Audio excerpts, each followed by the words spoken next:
विकासाय पापध्वान्तक्षयाय च श्रीमानाविरभूद्भूमौ रामानुजदिवाकरः श्रीमानाविरभूद्भूमौ రామానుజదివాకరః. శ్రీ శ్వేతవరాహకల్ప అధినాయకుడైనటువంటి వరాహస్వామి పాదారవిందాల చింత అఖిలాండకోటి బ్రహ్మాండ నాయకుడు కలియుగ ప్రత్యక్ష దైవము అయినటువంటి తిరుమల శ్రీ వెంకటేశ్వర స్వామి సన్నిధి ప్రాంగణంలో తిరుప్పావైజీయర్ అని పేరుగాంచినటువంటి భగవద్ రామానుజుల పరంపరా ప్రాప్తమైనటువంటి శ్రీ శ్రీ శ్రీ పరమహంస పరివ్రాజకాచార్యవర్యులు ఉభయ వేదాంత ప్రవర్తకాచార్యులు అయినటువంటి తిరుమల శ్రీ పదజీయంగార్ల పవిత్ర మఠ ప్రాంగణంలో భాగవత ఆచార్యుల అనుగ్రహంతో తిరుమల తిరుపతి దేవస్థానములు శ్రీ వెంకటేశ్వర భక్తి ఛానల్ వారి సౌజన్యంతో ధనుర్మాస ఉత్సవ కార్యక్రమంలో నేటికి మనం 25వ పాశురంలోకి ప్రవేశిస్తూ ఉన్నాం. ప్రతిరోజు మాదిరిగానే భగవద్ రామానుజుల వైభవాన్ని తెలుసుకొని కార్యక్రమంలోకి ప్రవేశిద్దాం. స్వాతంత్ర్యతః స్వపరయోరపి బిభ్యతాన్నః త్వామేకమాహురణపాయముపాయమార్యాః భూతేష్వనుగ్రహమయః పరతంత్రశేషీ రామానుజత్వమసి నిర్విచికిత్స్యశీలః. శ్రీ వాధూర వీరరాఘవాచార్య స్వామి వారు అనుగ్రహించినటువంటి రామానుజ అతిమానుషస్తవంలోని శ్లోకం ఇది. భగవద్ రామానుజుల వైభవాన్ని తెలియజేస్తూ స్వామి ఈ లోకంలో ఉండేటువంటి సమస్త చేతనులు కూడాను జీవులంతా కూడా మేము స్వతంత్రులము అని చెప్పి భగవంతుని ఆజ్ఞ ఉల్లంఘన చేస్తూనే ఉంటారు. వారు ఆ పరమాత్మ అనుగ్రహించినటువంటి శృతి స్మృతి ఇత్యాది గ్రంథాలను అనుసరించి వారు నడవకుండా ఉండేటువంటి వీరు కేవలం నీ యొక్క అనుగ్రహాన్ని మాత్రం కోరుకొని ఉంటారు. త్వామేకమాహు రణపాయ ముపారమార్యా. వారు తరించాలి అంటే కేవలం నీ ఒక్కడవే గతి. భూతేష్వనుగ్రహమయ పరతంత్రశేషి. ఎందువల్ల అంటే నీవు అవ్యాజమైనటువంటి ప్రేమ కలిగినటువంటి వానివి కాబట్టి అందరికీ మోక్షాన్ని ఇవ్వాలి అని చూసేటువంటి వాడివి కాబట్టి నీవు ఒక్కడవే దిక్కు అని చెప్పి భగవద్ రామానుజుల వైభవాన్ని వారు తెలియజేస్తారు. మరి అలాంటి భగవద్ రామానుజుల పరంపరకు సంబంధించినటువంటి ఇద్దరు మహనీయులు ఇక్కడ మనకు వేంచేసి ఉన్నారు. వారి ఇరువురికి నా మనపూర్వక దండ ప్రణామాలు సమర్పించుకుంటూ కార్యక్రమాన్ని ప్రారంభించవలసిందిగా ప్రార్థిస్తున్నాను.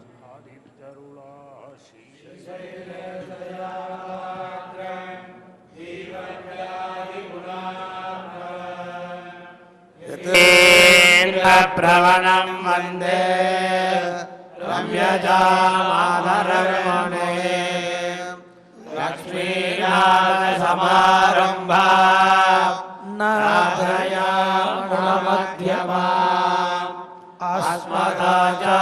అస్మదాచార్యపర్యంతా వందే గురుపరంపరా. యో నిత్యమచ్యుతపదాంబుజయుగ్మరుగ్మ వ్యామోహతస్తరితరాణి తృణాయనే అస్మద్గురోర్భగవతోస్య దయైకసింధోః రామానుజస్య చరణౌ శరణం ప్రపద్యే. మాతాపితాయువదయస్తనయా విభూతిః సర్వం యదేవ నియమేన మదన్వయానాం.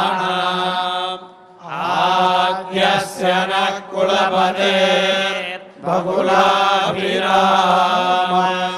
శ్రీమత్తదంగ్రియుగళం ప్రణమామి మోద్నా. భూతం సరస్య మహదాత్మయపట్టనాథ శ్రీభక్తిసార కులశేఖర యోగివాహాన్ భక్తాంగ్రిరేణో పరగాయతీంద్రమిశ్రాన్ శ్రీమత్పరాకుశమునిం ప్రణతోస్మి నిత్యం. తుంగస్తనగిరితటీ సుప్తముద్బోధ్య కృష్ణ పాదాద్యం స్వం శృతిసరసిరసిద్ధమధ్యాపయంతి. స్వోహ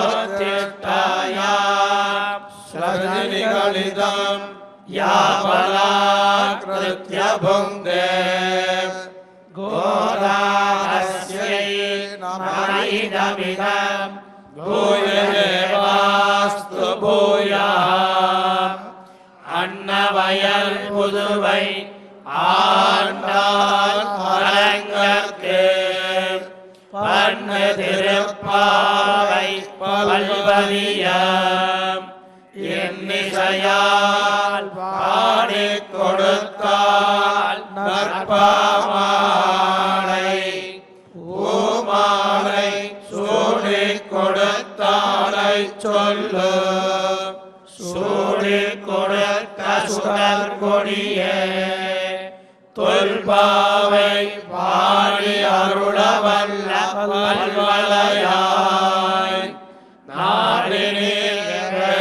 நாடினீர்கடவர்க்கு என்னை விதி என்ன இம்மாத்தம் நான் கடவா பண்ணமே நல்கு பிறந்து ஓரிரவில் ஒருத்தி மகனாய் ஒளித்து வளரா தருக்கிறாராயில் தான் தீங்கு நினைந்த கருத்தை பிழைப்பித்து கஞ்சன் வயிற்றில் நெருப்பெண்ணின் நடுமாயே உன்னை அழைத்து வந்தோ பரதனியாக செல்வமும் சேவகமும் யாம் பாடி வருத்தமும் தீர்ந்து மகிழ்ந்தேரோரெம்பாவாய் கோவிந்தன் வாழுமோர் சோதி மணிமாடம் தோன்றவோர் நீதியால் நல்லவத்தர் வாழுமோர் நான் மறைகளோர் வில்லிபுத்தோர் வேதக்கோர் பாதகங்கள் தீர்க்கும்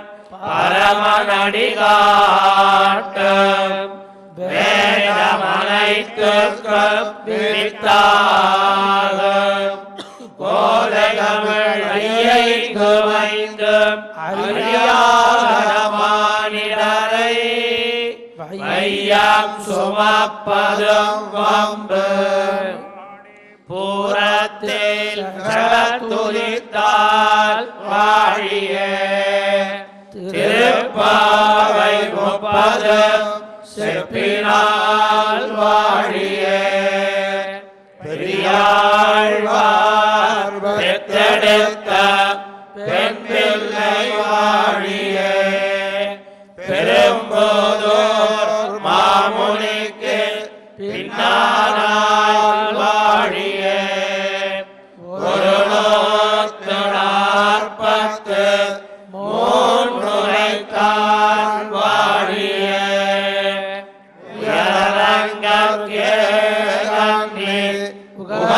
உகந்தளித்தான் வாழியே மருவாரம் திருமல்லி வளநாடி வாழியே வன்புயுவை நகர் கோதை மலர்பதங்கள் வாழியே. శ్రీమతే రామానుజాయ నమః. శ్రీమద్వరవరమునయే నమః. ముందుగా పాశురాన్ని అనుసంధానం చేసుకొని పాశురార్థాన్ని ఆస్వాదిద్దాం. ஒருத்தி மகனாய் பிறந்து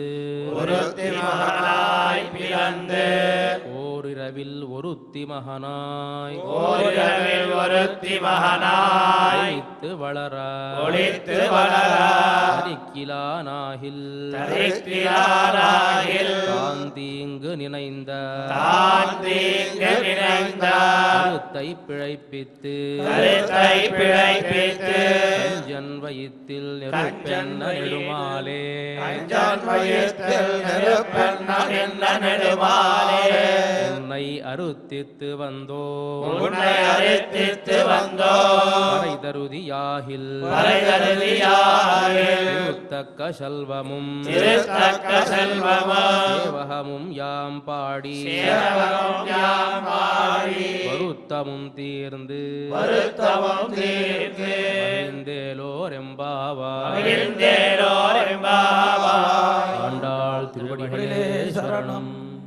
ప్రియ భగవద్ బంధువులారా, గోపికలంతా కూడాను నిన్నటి పాశురంలో స్వామి యొక్క పాదార విందాలను ఆ వైభవాన్ని అంతటినీ కూడా చూసి దానికి మంగళాశాసనం చేయడం జరిగింది.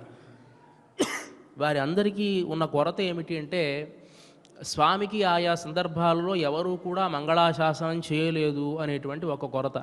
ఇప్పుడు మన ఇళ్లల్లో ఏదైనా ఒక కార్యక్రమం చేసుకున్నాం అనుకోండి, ఒక గృహప్రవేశమో లేకపోతే పెళ్ళో ఏమి చేసుకున్నా సరే అంతా ముగిసిన తర్వాత ఈ ఇంటి వాళ్ళకి ఏం చేస్తారు అంటే ఆడబిడ్డలో లేకపోతే ఉండే ఆడపిల్లలో దిష్టి తీసేస్తూ ఉంటారు. మంగళం అంటే దాన్ని కర్పూర హారతి తీస్తూ ఉంటారు. ఆ కార్యక్రమం తాలూకు ఏదైనా బాగా ఆ కార్యక్రమం జరిగితే దానికి సంబంధించి వారికి ఎలాంటి దిష్టి తగలకుండా ఆ కార్యక్రమాన్ని చేస్తూ ఉంటారన్నమాట. ఇళ్లల్లో మామూలుగా ఏ ఇళ్లల్లో ఉన్నా ఆ సంప్రదాయం ఉంటుంది. మరి అదే విధముగా పరమాత్మకు కూడా ఆయా సందర్భాల్లో మంగళాశాసనం ఎవరైనా చేశారా అని అంటే ఎవరూ చేయలేదు కదా. వామనావతారంలో దేవతలంతా కూడాను వచ్చారు, మాకు రాజ్యం లేదు అన్నారు. సరి పాపం ఆయన వామనమూర్తిగా అవతరించి బలిచక్రవర్తిని యాచించి 3 అడుగులు అని చెప్పి ఆయన మొత్తం లోకాన్ని గొలుచుకున్నాడు. ఆ సందర్భంలో లోకాలంతా పొందినటువంటి దేవతలు కాస్త వాళ్ళ లోకానికి వెళ్ళిపోయారు, బలిచక్రవర్తి కాస్త పాతాళ లోకానికి వెళ్ళిపోయాడే తప్ప అయ్యో ఇంత కష్టపడి చేశావయ్యా అని కృతజ్ఞతాపూర్వకంగా ఒక్క మాట కూడా మాట్లాడలేదు దేవతలు, మాకింత సహాయం చేశావే అని చెప్పి. సరే బలిచక్రవర్తి అలాగూ పాతాళానికి వెళ్ళి ఇంకా తిట్టిన వాళ్లే తప్ప, మోసం చేశాడు, దుర్మార్గంగా మోసం చేసి మొత్తాన్ని ఆక్రమించాడు అన్నవాళ్లే తప్ప మంగళాశాసనం చేసినటువంటి వాళ్ళు ఎవరూ కూడా లేదే అని చెప్పి వామనావతారానికి తర్వాత రామచంద్రమూర్తి అంత కష్టపడి ఈ అడవులంతా తిరిగి సీతాదేవిని తాను పొంది రావణాసురుణ్ణి సంహరించి ఈ లోకాలంతా కాపాడిన దానికి కూడా ఎవరూ మంగళాశాసనం చేయలేదే అని చెప్పి దానికి మంగళాశాసనం చేసి ఇట్లా ప్రతిదానికి కూడాను మంగళాశాసనం చేశారు ఈ గోపికలంతా. దీన్ని ఆలంబనగా తీసుకునే మన వాగ్గేయకారులు కూడాను ఆయా కీర్తనల్లో మంగళం మంగళం అని చెప్పడం, దేంటి రామచంద్రాయ జనక రాజజ మనోహరాయ మామక భీష్టదాయ మహిత మంగళం అని చెప్పి అదొక మంగళం. తర్వాత జయమంగళము నీకు సర్వేశ్వర అని చెప్పి అన్నమాచార్యుడు, పవమానాసుతుడు బట్టు పాదార విందములకు అని త్యాగరాజస్వామి. ఇట్లా మంగళం చేయడం అంటే వీళ్ళ దగ్గర నుంచి వచ్చినటువంటి ఒక పరంపర. ఆ పరమాత్మకు ఎలాంటి ఇబ్బంది లేకుండా ఉండాలి అని చెప్పి పరమాత్మకు మంగళం చేయడం, ఆ పరమాత్మకు మంగళ ఆశాసనం చేయడం అన్నమాట. ఇది ఒక ప్రక్రియ. ఇదంతా నిన్నటి పాశురంలో మనం చూసాం. సహజంగా ఎవరైనా మన దగ్గర ఏదైనా ఒక వస్తువుని ఆశించి వస్తే స్తోత్రం చేస్తారు. ఎలా, నువ్వు చాలా గొప్పవాడివయ్యా, మంచి వంశంలో జన్మించావు, నీకు ఇలాంటి పరాక్రమం ఉంది, నీ రూప సౌందర్యం ఇలాంటిది అని స్తోత్రం చేస్తారు. ఆ స్తోత్రం చేస్తే ఓహో వీడు దేనికోసమో పని కోసం వచ్చాడు, ఈ పని మనం పూర్తి చేయాలి అని మనం తెలుసుకోవచ్చు. కానీ మంగళాశాసనం చేసేటువంటి వాళ్ళకి ఎలాంటి కోరికలు కూడా ఉండదు. నువ్వు బాగుండాలి, నువ్వు చల్లగా ఉండాలి, ఎప్పుడూ నిన్ను నెలలు బాగుండాలి, మీ కుటుంబం బాగుండాలి, ఇలా అనేటువంటి వాళ్ళకి కోరికలు ఏమీ ఉండవు. ఇక్కడ వీళ్ళు ఎన్నెన్నుం శేవహమే ఇన్నుయాం అందో విరంగేలో రెంబావా అని నిన్నటి పాశురంలో పరై అనేటువంటి వాద్యాన్ని ఇవ్వవలసింది అని చెప్పారు కదా. అప్పుడు కృష్ణ పరమాత్మకు కొంచెం అనుమానం వచ్చింది.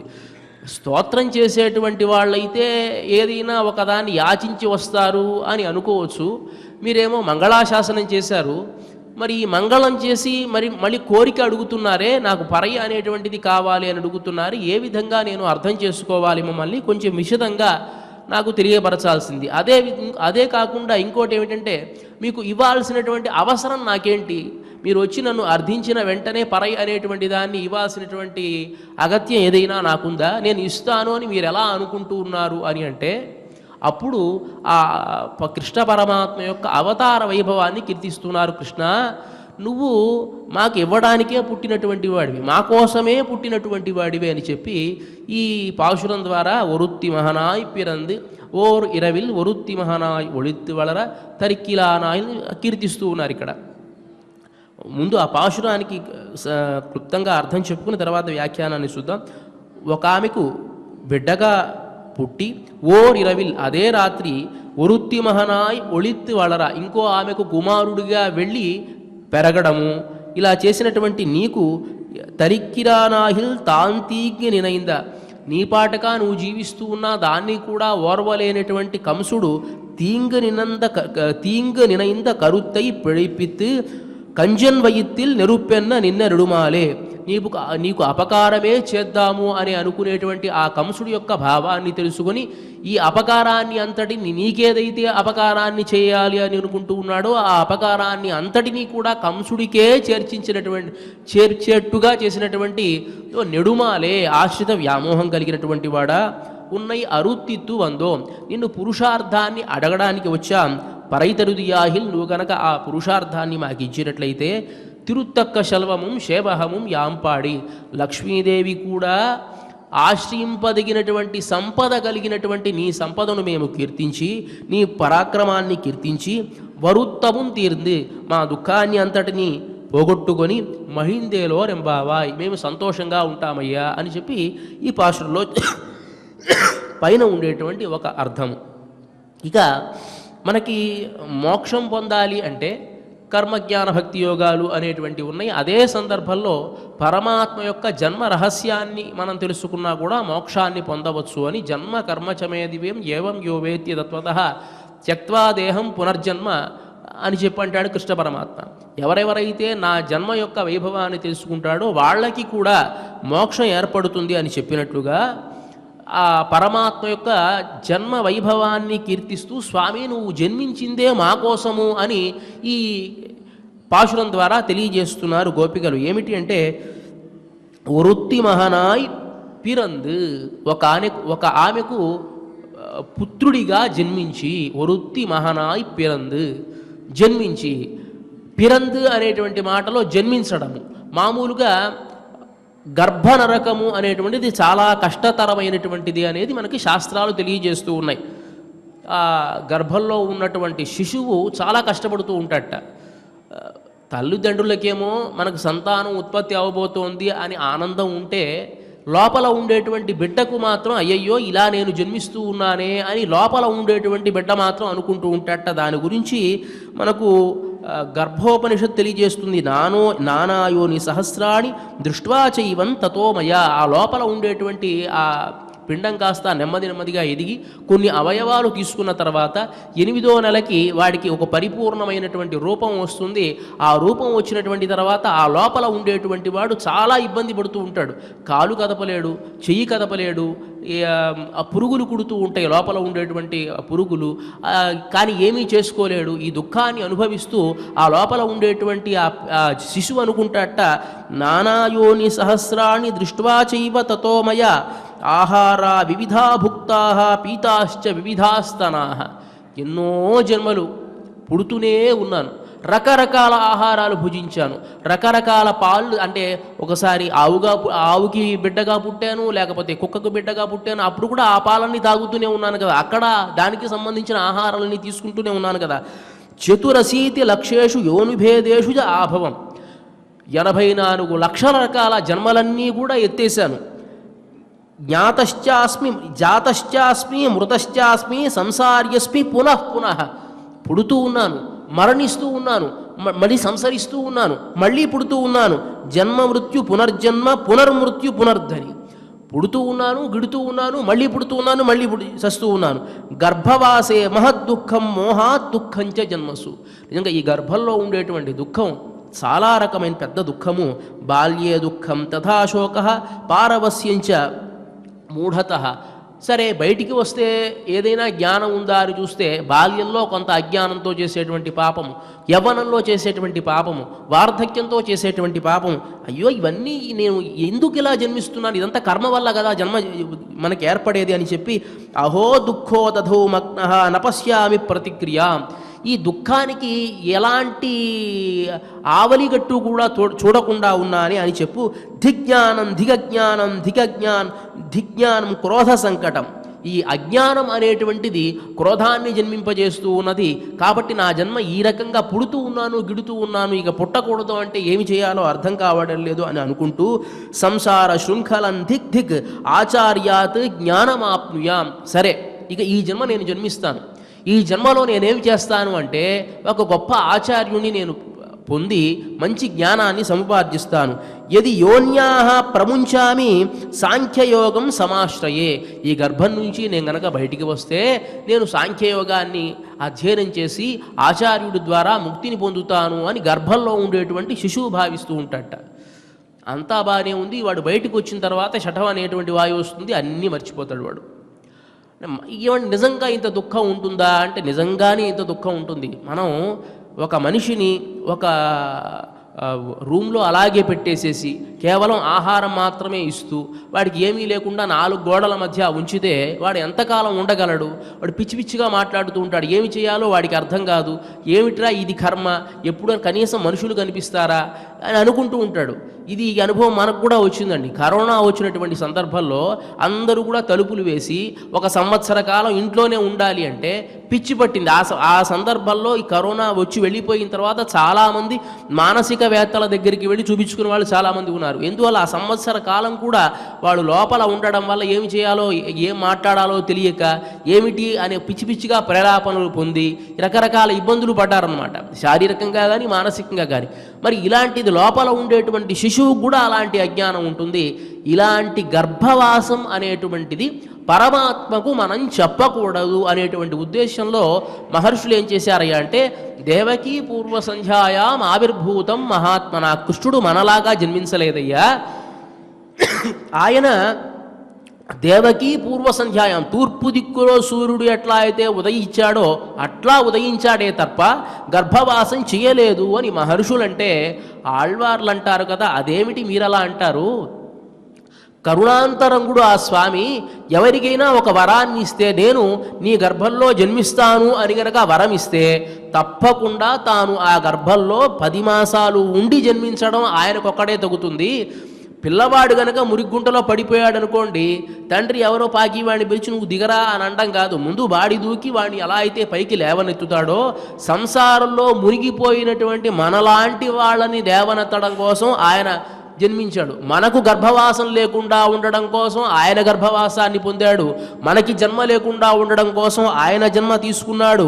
మన సంసార బంధాన్ని మీ సంసార బంధాన్ని పోగొడతాను అనేటువంటి విషయాన్ని తెలియజేయడం కోసం దేవకీ వసుదేవల ఆ బంధాన్ని అంతా చెరసారలో పోగొట్టినటువంటి వాడు. ఇంకా ఆయనలాగా మనం మారడం కోసం మనలాగా ఆయన వచ్చాట. ఆయనలాగా మనం అవడం అంటే ఆయన తత్వాన్ని మనం తెలుసుకొని మోక్షాన్ని పొందితే ఆయనకి ఎలాంటి స్వరూపం వస్తుందో మనకి కూడా అలాంటి స్వరూపం వస్తుంది కదా. కాబట్టి ఆయనలాగా మనం అవ్వాలి అనేటువంటి ఉద్దేశం కోసం మనలాగా ఈ లోకంలోకి ఆయన వచ్చాడు.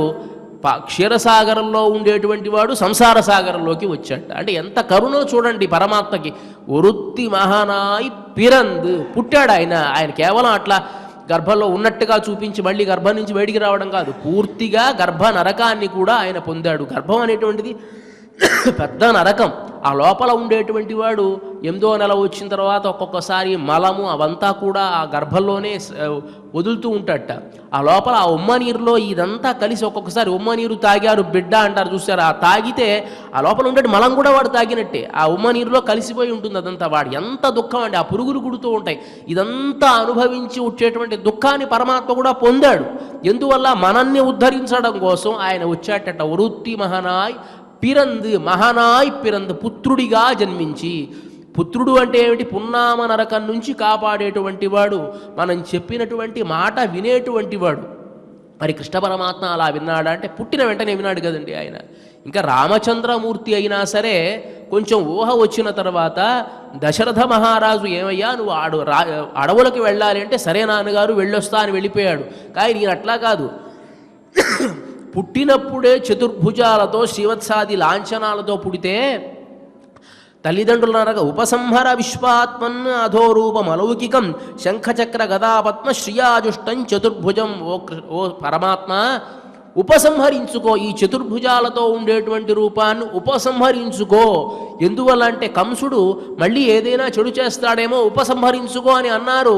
వెంటనే ఆ చతుర్భుజాలు కాస్త 2 భుజాలుగా చేసుకున్నట్ట. ఎవరన్నా వింటారా? పుట్టిన బిడ్డ వెంటనే, అంటే రామచంద్రమూర్తికైనా కొంతకాలం పట్టింది, కృష్ణ పరమాత్మ పుట్టిన వెంటనే మాట విన్నాడు. ఒరుత్తి వహనాయ్ పిరందు, అలా పుత్రుడిగా పుట్టినటువంటి వాడు కృష్ణ పరమాత్మ వెంటనే మాట విన్నవాడు. ఓర్ ఇరవిల్, అదే రాత్రి, ఆ రాత్రి లాంటి రాత్రి కూడా ఇంకెక్కడా దొరకదు. ఎలాంటి రాత్రి అండి? కాళరాత్రి, బహుళ పక్షం కూడా.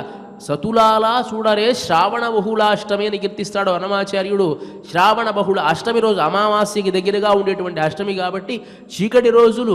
అప్పుడు ఆ యమునా నది అంతా దాటి తాను ఆ గోకులానికి వెళ్ళి ఆ కృష్ణ పరమాత్మను ఉంచాడు. ఒరుత్తి మహనాయ్ ఒళిత్తు వళరా, ఒకానికి కుమారుడుగా జన్మించాడు. ఇక్కడ ఒళిత్తు వళరా, చాలా దాక్కొని పెరిగాట. ఒరుత్తి మహనాయ్, పోనీ ఇక్కడ పుత్రుడిగా ఉన్నాడు, అక్కడ కూడా పుత్రుడిగానే ఉన్నాడు తప్ప మాట వినకుండా ఏ రోజు లేట కృష్ణ పరమాత్మ. యశోదాదేవి చెప్పిన అల్లరి చిల్లరి చేష్టలు ఉంటాయి, కానీ ఎప్పుడు కూడా యశోదాదేవి చెప్పింది, నందగోపుడు చెప్పింది వినటువంటి వాడు. ఆ కొరతని చెప్తున్నారు. ఒరుత్తి మహనాయ్ ఒళిత్తు వళరా, దాక్కొని పెరిగావు కదా స్వామి, నీవు పుట్టినటువంటి విషయం ఎవరికైనా తెలుసా? మనకి పండగలు కూడా చాలా చిత్రంగా చేసుకుంటామండి. మనం చేసే పండగల్లో కూడా మనం గమనించవచ్చు. శ్రీరామనవమి తర్వాత కృష్ణాష్టమిని శ్రీ జయంతి అని అంటాం. శ్రీరామనవమి రోజు మనం ఏం ప్రసాదం చేస్తాము పరమాత్మకి? మహా అయితే పాయసం వండుతాము, వడపప్పు పానకంతో సరిపెడతాము. కానీ శ్రీ జయంతి ఎన్ని పణ్యారాలు చేస్తారో తెలుసా? ఎన్ని పణ్యారాలు అంటే అన్ని పణ్యారాలు. ఎందుకు దీన్ని ఆచారంలో పెట్టారు అని అంటే, రామచంద్రమూర్తి చక్రవర్తి కుమారుడిగా అవతరించాడు కాబట్టి భోగభాగ్యాలు అన్నీ కూడా జరిగాయి. ఆయనకి పుట్టినప్పుడు అంతా కూడా ప్రశాంతంగా ఆ నామకరణోత్సవం కానీ అన్నీ కూడా సజావుగా సాగింది. అన్ని పిండి వంటలతో అంత ఆర్భాటంతో జరిగింది. కానీ కృష్ణ పరమాత్మకి మాత్రం అలా జరగలేదుట. కృష్ణ పరమాత్మ పుట్టిందే ఎక్కడ మధురలో పుట్టాడు, గోకులానికి వచ్చేసాడు. పాపం అలా పుట్టినటువంటి వాడికి జన్మ నక్షత్రం చేయాలంటే, నామకరణం చేయాలంటే చెప్తారండి. నామకరణం చెయ్యాలి అంటే గర్గ మహర్షిని పిలిచారు. మా పిల్లవాడికి నామకరణం చెయ్యాలంటే గర్గ మహర్షి అన్నాడు, తే పుత్ర నామకరణం కరిష్యామి న సంశయ పూర్వవార్తాం గదిష్యామి గచ్చనంత రహస్థలం. ఓ నందా, మీ పిల్లవాడికి నేను నామకరణం చేస్తాను, కానీ కొంచెం అట్లా పద, కొంచెం మన ఇద్దరు రహస్యంగా మాట్లాడుకోవాల్సింది ఒకటి ఉంది అని చెప్పి కొంచెం యశోదాదేవిని నందుడిని తీసుకుని వెళ్ళి రహస్యంగా మాట్లాడి, మీ పిల్లవాడు పుట్టడం చాలా విశేషమే, గొప్ప పిల్లవాడే పుట్టాడు, కానీ ఇతనికి ఆర్భాటంగా నువ్వేమి చెయ్యకు. ఎందువల్లంటే మధురా నగరంలో దేవకీకి పుట్టినటువంటి బిడ్డ యోగమాయ చెప్పింది, ఫలానా పిల్లవాడు అక్కడో పుడుతున్నాడు అని చెప్పింది. కాబట్టి అదే రోజు నీ పిల్లవాడు పుట్టాడు కదా, ఒకవేళ అదే పిల్లవాడు ఇక్కడ ఉన్నాడేమో అని కంసుడికి తెలిసి సంహరిస్తాడు, కాబట్టి రహస్యంగా నామకరణం చేసుకో అని చెప్పి ఎక్కడ చేశారట అంటే, ఉత్థాప్య నందగర్గో నందేన బాలాభ్యాంచ యశోదయ ఏకాంతౌ గో వ్రజేగత్వా తయోర్నామ చకారః. గొడ్డులు ఉండేటువంటి కొట్టల్లోకి తీసుకుని వెళ్ళి పాపం ఆ కృష్ణ పరమాత్మకి నామకరణం చేశారట. ఎంత ఎలాంటి వాడండి? అదే రాముడికి అయితే చక్కగా వశిష్ఠ మహర్షి వచ్చాడు, నామకరణం చేశాడు, ఆర్భాటంగా జరిగింది. పాప కృష్ణ పరమాత్మకి పాప అట్లా జరగలేదే మా కృష్ణ పరమాత్మకి అని వీళ్ళు ఆ బాధని వ్యక్తం చేస్తూ ఆ కృష్ణ పరమాత్మ యొక్క అవతార రహస్యాన్ని ఒళిత్తు వళరా, దాక్కొని పెరగాల్సినటువంటి అవగత్యం ఏమిటండి ఆయనకి? పాపం దాక్కొనే పెరిగాడు కదా, ఒళిత్తు వళరా, దాక్కొని పెరిగాడు మా కృష్ణ పరమాత్మ. ఎలాంటి ఆర్భాటము జరగలేదే. నిజంగా యశోదాదేవికి ఎప్పుడైతే సంతానం కలిగిందో దాని గురించి పెరియాళ్వార్లు కీర్తిస్తారు. వన్నమాడంగళుషు అని ఓడువార్ విழுவார் உகந்தளிப்பார் நாடுவார் நம்பிரான் எங்குத்தான் என்பர் பாடுவார்களும் பல் பறை கொட்டான் என்று ఆడువారుహళం ఆయిత్తాయిపాడియే అని. నందుడికి యశోదాదేవికి సంతానం కలిగింది అంటే ఆ గోకులలో ఉన్న వాళ్ళందరికీ పండగత. ఎందుకంటే చాలా వార్ధక్యంలో, చాలా వయస్సు అయిపోయే సమయంలో కృష్ణుడు జన్మించాడు కాబట్టి వాళ్ళంతా కూడా ఎలా పరిగెత్తుకుంటూ వాళ్ళ పనులంతా కూడా విడిచిపెట్టేసేసి, నిజంగా నంద యశోదులకి బిడ్డ పుట్టాడా, ఆ బిడ్డ చాలా సౌందర్యంగా ఉన్నాడా అని చెప్పి ఓడువార్హళం పరిగెడుతున్నారట. ఓడువార్ విழுవార్, ఆ పరిగెత్తు ఉండేటువంటి సందర్భంలో పడిపోయేవాడు కొంతమంది. ఉహందలిప్పార్, చాలా కౌగిలించుకుని ఆనందాన్ని వ్యక్తం చేసేటువంటి వాడు. నాడువార్ నంబిరాన్ ఎంగుత్తాన్ ఎన్బర్, ఎక్కడ ఉన్నాడు కృష్ణుడు, ఎక్కడ ఉన్నాడు అని ఎదుక్కునేవాడు. ఆ పిల్లవాడు ఎక్కడున్నాడు, ఇంత సౌందర్యవంతుడుగా ఉన్నారని చెప్తున్నారు, ఎక్కడ ఉన్నారని ఎదుక్కునేవాడు కొంతమందిట. పాడువార్ హళం, నందయశోదులకు కుమారుడు పుట్టాడు అని ఆనందంతో పాడేటువంటి వాళ్ళు, పరయ్య అనేటువంటి వాద్యాన్ని వాయించేవాడు వాళ్ళు, భరతనాట్యం చేసేవాళ్ళు, ఇట్లాంటి వాళ్లతో ఆ గోకులమంతా కూడా నిండిపోయింది అని కీర్తిస్తారు పెరియాళ్వార్లు. అంతేకాదట, ఆ కృష్ణుడు యొక్క సౌందర్యాన్ని చూసి ఎన్నై షుణ్ణం ఎదిరెదిరు తూవిడ కണ്ണన్ ముత్తం కలందు అలరాయితే అని అంటారు. ఆ పిల్లవాడి యొక్క సౌందర్యాన్ని చూసి ఎక్కడ దిష్టి తగులుతుందో అని చెప్పి ఆ నూనె తర్వాత సున్నం ఇదంతా కలిపి దిష్టి తీసి ఆ నందుని యొక్క వాకిలంతా కూడా జారిపోయేట్టుగా బురదగా అయింది అని చెప్పి కీర్తిస్తారు ఆ ఆళ్వార్లు, పెరియాళ్వార్లు. అలాంటి దానిని గర్గభాగవతంలో ఇంకా వర్ణిస్తారు కదా. శ్రీనందరాజ సుసంభవం అద్భుతంచ శ్రుత్వా విసృజ్య గ్రహకర్మ తదైవ గోప్యాః. ఏ పని చేసేటువంటి వాళ్ళ శ్రుత్వా విసృజ్య గ్రహకర్మ తదైవ గోప్యాః. వంట చేస్తూ ఉంటారు, గరిట అక్కడ పడేసారట ఒకళ్ళేమో ఇల్లు తుడుస్తూ ఉన్నారు, ఆ చీపురు అక్కడ పడేసిన వాళ్ళు ఒకళ్ళు. పిల్లవాడికి పాలిచ్చేటువంటి తల్లి కాస్త పిల్లవాడిని సంకరెత్తుకుని నందగోపుడికి యశోదాదికి పిల్లవాడు పుట్టాడా అని చెప్పి ఆ పిల్లవాడి గురించి చెప్పుంటారు కదా, చూసొచ్చినటువంటి వాళ్ళు చాలా సౌందర్యంగా ఉన్నాడని. అంటే ఇంత వయస్సుకి పుట్టారు కదా అని చెప్పి ఆనందంతో ఏ పని అక్కడ వదిలేసేసి అందరూ బయలుదేరి వెళ్ళారట. వెళ్ళిపోతూ ఉంటే యానశ్రధ్వసన భూషణ కేశబంధాః రేజుర్నరేంద్ర పతిభూపరి ముక్తాః. వాళ్ళంతా అలంకారం చేసుకుని వచ్చేటువంటి వాళ్ళు ఒకళ్ళైతే పరిగెత్తుకుంటూ రావడం వల్ల వాళ్ళ కేశభాషాలన్నీ కూడా విడిపోయి వస్తూ ఉంటే మెడలో ఉండేటువంటి ఆభరణాలలో ఉండేటువంటి ముత్యాలన్నీ కూడా తెగిపడిపోయి ఆ దారంతా కూడా ముత్యాలుగా మార్గంలా ఉంటే అట్లా పరిగెత్తుకుంటూ వచ్చారట ఆ నంద యశోదాదేవుల కుమారుణ్ణి చూడ్డానికి. అలా వచ్చి శ్రీరాజికా లవణరాత్రి విశేషచూర్ణై గోధూమసు సరసపయవై కరతాళనైశ్చ ఉత్తార్యబాల ముఖమోపరి హస్తాహ సర్వాదదుష్ నృపజగు యశోదాం అని అంటారు. అక్కడ ఆ కృష్ణ పరమాత్మకి దిష్టి తీయడానికి పసుపు, ఉప్పు, తర్వాత ఆవాలు ఇవన్నీ కూడా రకరకాలు అన్ని ధాన్యాలు తీసుకుని వచ్చి కృష్ణుడికి దిష్టి తీశారట. ఎక్కడ దిష్టి తగులుతుందో అని చెప్పి అంటారు. సాధు యశోదేతే దిష్ట్యా వ్రజేశ్వరి ధన్యా పరాపక్షుర్యయాయాం ఏయాయం జనిత సుత. మా యశోదాదేవి నిజంగా నువ్వు చాలా అదృష్టవంతురాలివి, చాలా ఆలస్యమైన మంచి కుమారుణ్ణి పొందావు. ఇచ్ఛాయుక్తం కృతంతే వై దేవేన బహుకాలత. దేవుడు ఇంతకాలానికి అనుగ్రహించి నీ గర్భాన్ని పండించాడమ్మా. నీకు కావలసినటువంటి పిల్లవాడు, నీకు యోగ్యమైనటువంటి పిల్లవాడు, నీ సంపదకి ఎంత అయితే అనుకూలం ఉంటుందో అంత అందమైనటువంటి పిల్లవాడిని నువ్వు పొందావు. రక్షంబాలం పద్మనేత్రం సుస్మితం శ్యామ సుందరం.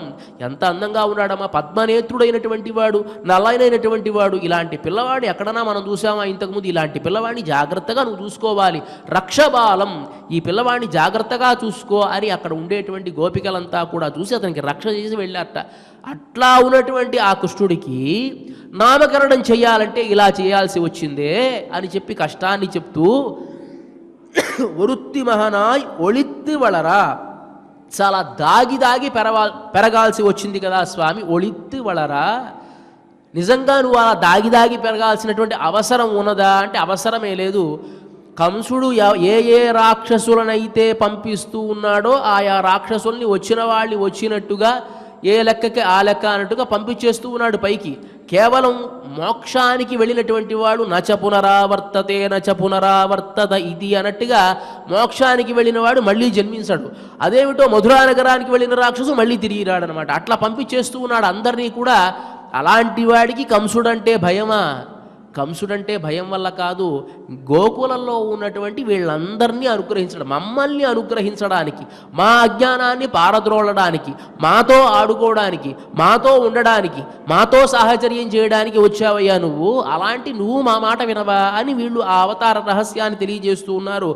ఒళిత్తి వళరా తరిక్కిలా నాహిల్ తాన్ తీంగరినైందా. తరిక్కిలా నాహిల్, సరే కృష్ణ పరమాత్మ యోగమాయి చెప్పింది, నిన్ను చంపేటువంటి వాడు గోకులంలో పెరుగుతూ ఉన్నాడు అని చెప్పింది. సరే వచ్చేవాడు ఎప్పుడో వస్తాడు, చంపుతాడు, అప్పుడు యుద్ధం చేయవచ్చు కదా అని ఉండవు. పుట్టినవాడు బాలకుడు కదా, ఒక శిశువు, వాడి మీద పిచ్చుక మీద బ్రహ్మాస్త్రలాగా ఎవడైనా రాక్షసుల్ని పంపుతాడా? ఎంత దుర్మార్గుడు అండి. తరిక్కిలా నాహిల్, అలా కూడా కృష్ణ పరమాత్మ భర్తకు కూడదు అని ఉన్నట్ట ఈ కంసుడు. భాస్కర శతకంలో అంటాడు, ఊరక సజ్జనుండు ఒదిగియుండినైన దురాత్మకుండు నిష్కారణ మోర్వలేక అపకారము చేయుట వాని విద్యగా. మంచివాడు ఎప్పుడు కూడా తన పని తను చేసుకుంటూ పోతున్నాడు అనుకోండి, దుర్జనుడైనటువంటి వాడు వాడి పని వాడు చేసుకుని పోతూ ఉన్నా కూడా సహించలేట. వాడిని ఏదో విధంగా వాడిని ఏదో గోకో వాడిని కొట్టో ఏదో తగాద తెచ్చుకోవాల్సిందే తప్ప వాడిని ప్రశాంతంగా ఉండనివాడు.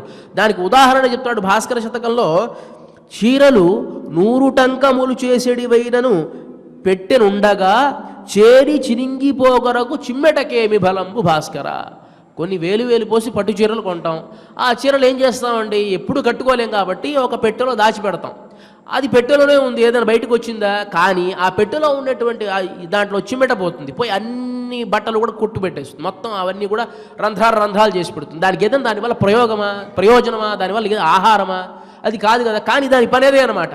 చీరలు 100 టంకములు చేసేడివైనను పెట్టెనుండ, దాని పడక అది పెట్టెలో ఉంది, అయినా కూడా వెళ్ళి ఎలా అయితే నాశనం చేస్తుందో అట్లా దుర్మార్గమైనటువంటి వాడు, సజ్జనుడైనటువంటి వాడు ఎక్కడున్నా వాడిని కాలితో కొట్టో ఏదో రకంగా తగాదాకి పిలిచేట్టుగా తరిక్కిలా నాహిల్, తట్టుకోలేకపోయాట కృష్ణ పరమాత్మ. అక్కడ జన్మిస్తూప్పుడు కొంతకాలానికైనా జ్ఞానం రావాలి కదా.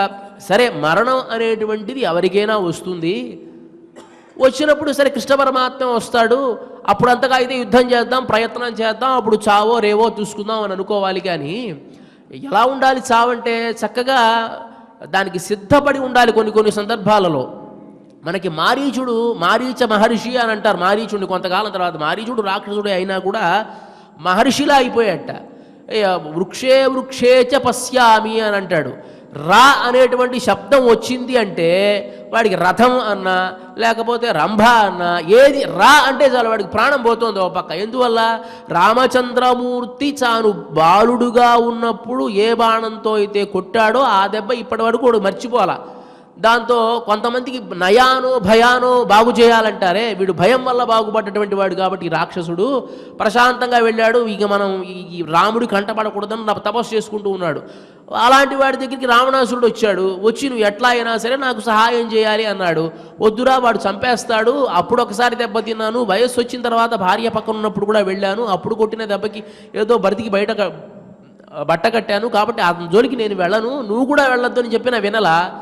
నువ్వు వెళతావా, రాముడి చేతనన్నా చచ్చిపో లేకపోతే నా చేతనన్నా చావన్నాడు. అప్పుడు అనుకున్నాడు మనస్సులో, చావు అనేటువంటిది తథ్యం, అది రాముడి చేత లేకపోతే రావణాసురుడి చేత అని వచ్చినప్పుడు మర్తవ్యం రావణాదపి. ఇప్పుడు రావణాసుడి చేతిలో అయినా చావాలి, రాముడి చేతిలో అయినా చావాలి అని కనుక వస్తే ఎవరి చేతిలో చస్తే మంచిది అనుకుంటే రాముడి చేతిలో చస్తే మంచిది.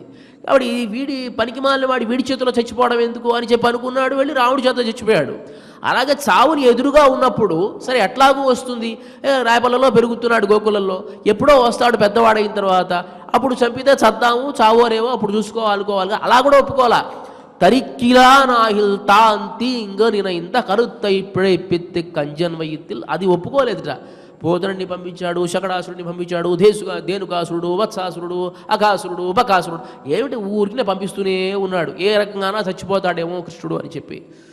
యోగమాయ చెప్పింది నీ మృత్యు అక్కడ ఉన్నది అని, అది ఎట్లాగూ వస్తుంది కదా. కానీ వీడికి తొందర, అదే దాన్ని వీడే తవ్వుకుంటూ వెళ్ళాడు తప్ప ఆయనేం తొందరపడలా. అలా తరిక్కిలా నాహిల్ తాన్ తీంగ్ నినైందా, అలా అంతా కూడా నీకు చెడు చెయ్యాలి అనేటువంటి ఆ అభిప్రాయాన్ని అంతటినీ కరుత్తై పిழைப்பித்து ఆ అభిప్రాయాన్ని అంతటినీ కంజన్వయిత్తిల్ నెరుపెన్న నింద్ర నిడుమాలే, ఆ భయాన్ని ఆ బాధని అంతటిని కూడా నీకు ఏదైనా ఇబ్బంది వస్తుందేమో అని నీ భక్తులంతా కూడా కడుపు చేతిలో పెట్టుకుని అయ్యయ్యో కృష్ణుడికి ఏ ఆపద వస్తుందో అని బాధపడుతూ ఉండేటువంటి ఆ బాధ, కంసుడు నీ మీద చూపించేటువంటి ఆక్రోధము అన్నీ కూడా కామక్రోధ ఇవన్నీ కూడా కలిపి కంజన్వయిత్తిల్ ఆ కంసుడి కడుపులోనే పెట్టాట. దీనికి నిజంగా అలా చేయవచ్చునా అంటే ఒకదాన్ని ఎట్లా ట్రాన్స్ఫర్ చేయడం అంటారు, అలా చేయవచ్చునా అంటే చమత్కారంగా రామాయణంలో హనుమంతుల వారు లంకాదహనం చేశారు కదా. రావణాసురుడు తోకకు నిప్పంటించాడు, ఆ నిప్పుతో అంతా కూడా ఆయన లంకాదహనం చేశాడు వాస్తవమే. కానీ ఆ నిప్పు ఏమిటి అంటే చమత్కారంగా చెబుతారు, ఆ నిప్పు రావణాసురుడు పెట్టిన నిప్పు కాదట, అది సీతాదేవి యొక్క క్రోధాజ్ఞట, దుఃఖాగ్ని అని అంటాడు అక్కడ. ఉల్లంఘ్య సింధో సలిల ఏంటి శోకవన్యం జనకాత్మజాయ. శోకవన్యం, శోకము అనేటువంటి అగ్ని, ఆ సీతాదేవికి శోకము అనేటువంటి అగ్ని ఏదైతే ఉందో దాన్ని తాను తీసుకొని శోకవన్యం జనకాత్మజాయ ఆదాయ, ఆ సీతాదేవి యొక్క శోక దుఃఖాన్ని తానే తీసుకొని తేనైవ దదాహ లంకా, ఆ శోకాగ్నితోనే లంకా నగరాన్ని అంతటినీ కాల్చినటువంటి హనుమంతుడు అని కీర్తిస్తాడు.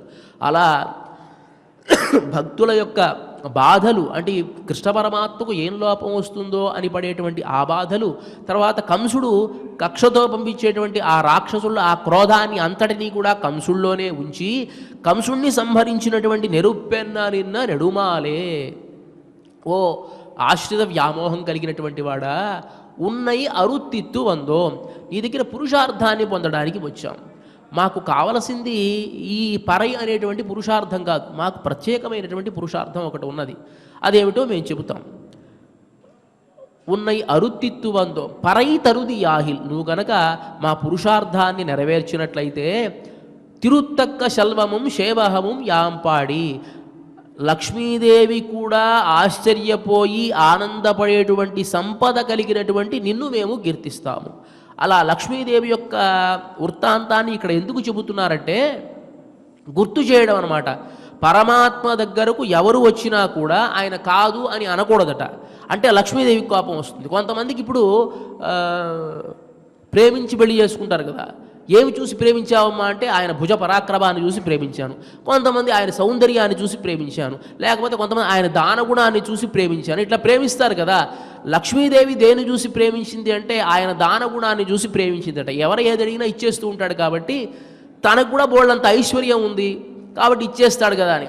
అందువల్లే చూడండి, కొత్తగా పెళ్ళైనటువంటి వాళ్ళు ఎవరైనా బయలుదేరి వెళుతూ ఉంటే అక్కడ అడుక్కు తినేవాడు అమ్మా అని అంటే వాడు వెంటనే చూసి 100 రూపాయలు వేస్తాడు. ఇక పెళ్ళయ్యో 10 సంవత్సరాలు అయితే ఎలాగో వీడు పిసినారని చెప్పి భార్యకి తెలిసిపోతుంది. కానీ పెళ్ళైన కొత్తలో మాత్రం వాడు భార్య దగ్గర చూపించేటువంటి కొన్ని ఉంటాయి కదా, అలా తిరుత్తక్క శల్వము. భార్య సంబంధం ఎందుకు చెబుతున్నారంటే లక్ష్మీదేవట ఈయన కనుక ఇవ్వలేదనుకో, ఏమిటి పిసినారిగా ఉన్నాడు, నేను వచ్చింది నా ఆస్తంతా ఏం చేసుకుంటాడు, మొత్తం ఆస్తి తీసుకొచ్చాను కదా, తిరుత్తక్క శల్వము, నా ఆస్తంతా ఈయనకే ఇచ్చాను, ఇంత పిసినారిగా ఉన్నాడే అని అనుకుంటాడేమో అని చెప్పి దానం చేస్తాడు. తిరుత్తక్క శల్వము శేవహము యాంపాడి, ఆ లక్ష్మీదేవి కూడా ఆనందపడేటువంటి సంపద నీ దగ్గర ఉన్నది కదా, ఆ సంపదను మేము కీర్తిస్తాం. తిరుత్తక్క శల్వము శేవహము, నీ పరాక్రమాన్ని కూడా మేము పాడి వరుత్తము తీర్దు, మా దుఃఖాన్ని అంతటినీ కూడా పోగొట్టుకొని మహిళిందు ఆనందిస్తామయ్యా అని చెప్పి ఈ పాశురంలో కృష్ణ పరమాత్మకు వారి యొక్క మనోరథాన్ని అంటే పరై అనేటువంటి వాద్యం అనేటువంటిది కేవలం ఒక వ్యాజము మాత్రమే, మాకుండేటువంటి పురుషార్థం వేరయ్యా అని చెప్పి ఈ పాశురం ద్వారా గూఢార్థంగా తెలియజేశారు గోపికలు. ఇక ఇవాల్టి ఈ కార్యక్రమంలో చిట్ట చివరి అంశమైనటువంటిది ఆండాళ్ అనుగ్రహంతో శ్రీమతి తెలికిచర్ల కందాడై సీతమ్మ గారు తెలిగించినటువంటి తిరుప్పావై, ఆ స్వతంత్ర రచలోని నివాల్టి పాశురానికి వృత్తిమహన అనేటువంటి పాశురానికి నిజభక్త మణులకు నీవే దాసుండవై అనేటువంటి ఈ గేయాన్ని తిరుమల తిరుపతి దేవస్థాన ఆస్థాన విద్వాంసులు శ్రీ గిరిమళ్ళ బాలకృష్ణ ప్రసాద్ గారు స్వరపరచడం జరిగింది. దీన్ని తిరుమల తిరుపతి దేవస్థాన శ్రీ అన్నమాచార్య ప్రాజెక్ట్ కళాకారులు శ్రీ పి శ్రీనివాస్ గారు ఆలాపన చేయడం జరుగుతుంది. ఈ కార్యక్రమాన్ని మన నాదనిరాజన మంటపం ద్వారా ప్రత్యక్ష కార్యక్రమంలో వీక్షించవచ్చు. ఇక ఇవాటి ఈ కార్యక్రమాన్ని క్షమాప్రార్థన నుంచి మంగళం వరకు మనమంతా కలిసి పారాయణ చేసి ముగిద్దాం. అథ క్షమాప్రార్థనా యదక్షరపదభ్రష్టం మాత్రాహీనం చ యద్భవేత్ తత్సర్వం క్షమ్యతాం దేవ నారాయణ నమోస్తుతే. అథ భగవత్సమర్పణం కాయేన వాచా మనసేంద్రియైర్వ బుద్ధ్యాత్మనా వా ప్రకృతే స్వభావాత్ కరోమి యస్యత్ సకలం పరస్మై నారాయణాయేతి సమర్పయామి. అథ లోకక్షేమ ప్రార్థనా. స్వస్తి ప్రజాభ్యః పరిపాలయంతాం న్యాయేన మార్గేణ మహీం మహీషాః. గోబ్రాహ్మణేభ్యः శుభమస్తు నిత్యం. లోకాः సమస్తాः సుఖినో భవంతు. అథ మంగళం కోసలేంద్రాయ మహనీయ గుణాత్మనే చక్రవర్తి తనూజాయ సార్వభౌమాయ మంగళం. అస్తు గోపాల బాలాయ నిత్యాయ పరమాత్మనే భక్తవాత్సల్య నిధయే నిత్యభోగ్యాయ మంగళం. శ్రీమద్యై విష్ణు చిత్తార్య మనోనందన హేతవే నందనందన సుందర్యై గోదాయై నిత్యమంగళం. శ్రియకాంతాయ కళ్యాణ నిధయే నిధయేర్తినాం. శ్రీవేంకట నివాసాయ శ్రీనివాసాయ మంగళం.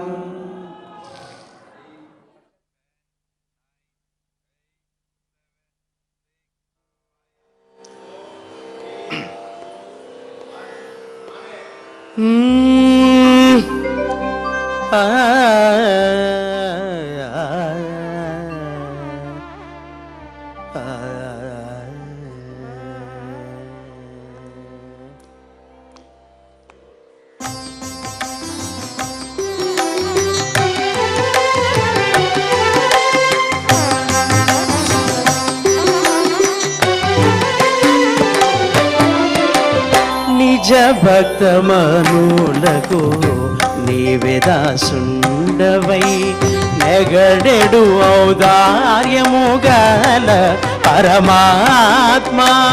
నిజ భక్తమనులకు నీవే దాసుండవై నెగడెడు ఔదార్యము గల పరమాత్మ.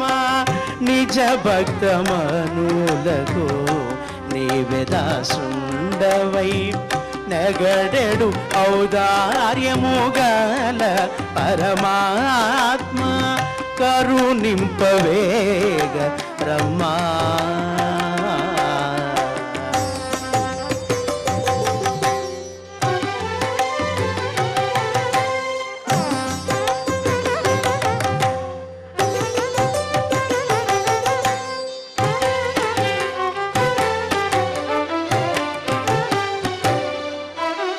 దేవకీ గర్భమున ఉదయించి మహాతేజమున మరల యశోదకు నందనుడవు.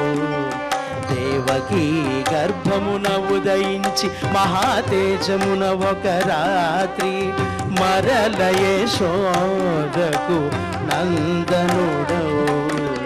నీ చరిత్రమును పొగడంగా ఇక ఏరికైనను తరమా కృష్ణ.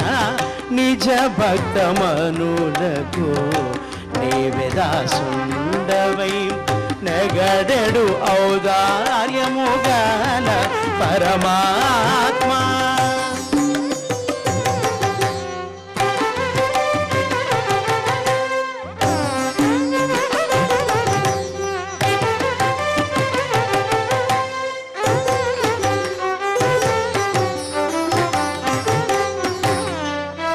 చిరతరాసూయ చేశౌరీను కంసుడంత ముందింపతలచగా వాని ధైర్యమును పోకాచి. చిరతరాసూయ చేశౌరీను కంసుడంత ముందింపతలచగా వాని ధైర్యమును పోగాచి. కుక్షి లోపలను గురుతరము ప్రళయాగ్ని వలెను వ్యాపించితివోరా. నిజ భక్తమనులకు నీవే దాసుండవై నెగడెడు ఔదార్యము గల పరమాత్మ.